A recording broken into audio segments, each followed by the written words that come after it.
Hello বন্ধুরা, আসসালামু আলাইকুম। আপনারা কেমন আছেন? তো বন্ধুরা, আশা করি সকলে আপনারা আল্লাহর রহমতে ভালো আছেন।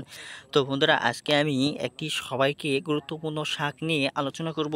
তো বন্ধুরা, এই শাকটি যদি আপনারা নিয়মিত সেবন করতে পারেন, খেতে পারেন, এই শাকটি কিন্তু আপনাদের মুখে রুচি ফিরে আসবে অনেক। তার কারণ হচ্ছে বন্ধুরা, এই শাকটি যারা খেয়েছে তারাই কিন্তু বন্ধুরা 100% কার্যকরী উপকার পেয়েছে।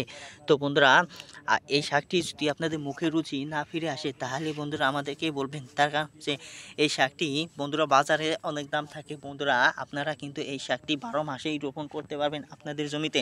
ফলে বন্ধুরা, এই শাকটি একবার যদি রোপণ করেন তাহলে কিন্তু বন্ধুরা আর রোপণ করতে হয় না। তো বন্ধুরা, একবার রোপণ করার মাধ্যমে আপনাদের জমিতে বন্ধুরা অনেকগুলো এরকম বন্ধুরা শাক দেখতে পারবেন। তো বন্ধুরা, এই শাকটি খেলে কি উপকার পাওয়া যায় তা আজকে আমি বিস্তারিত আলোচনা করব। তার কারণ হচ্ছে বন্ধুরা, যারা পড়াশোনা মনে রাখতে পারছেন না এবং কি যারা মাথায় বিভিন্ন ধরনের সমস্যায় ভুগে আছেন, তো বন্ধুরা স্মৃতিশক্তি একেবারে দুর্বল। তো বন্ধুরা, ভিটামিনের অভাব রয়েছে, মুখের রুচি নেই। তো বন্ধুরা, স্মৃতিশক্তি কয়েক গুণে বৃদ্ধি পাবে ইনশাল্লাহ, এবং কি স্মৃতিশক্তি অনেক বৃদ্ধি পাবে। তো বন্ধুরা, মুখের রুচি ফিরে আসবে, মুখের স্বাদ ফিরে আসবে খুব সহজেই।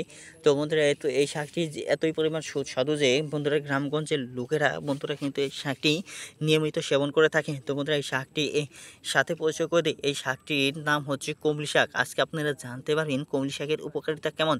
কমলি শাক যদি আপনারা নিয়মিত খেতে পারেন তাহলে কিন্তু বন্ধুরা আপনারা উপকার পাবেনই।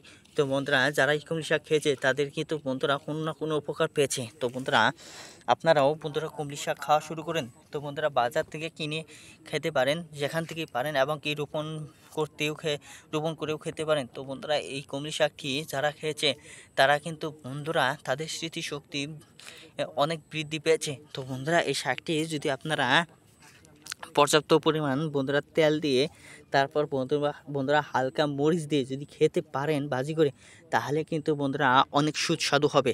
তাছাড়া বন্ধুরা, এই কমলি শাকটি যদি বন্ধুরা আপনারা শুটকি মাছ দিয়ে তরকারি খেতে পারেন তাহলে কিন্তু বন্ধুরা জমে ক্ষীর হয়ে যাবে। তারপর বন্ধুরা, আপনাদের মুখের স্বাদ যদি ফিরে না আসে তারপর বন্ধুরা আমাদেরকে বলবেন। তো বন্ধুরা, ধন্যবাদ আপনাদেরকে।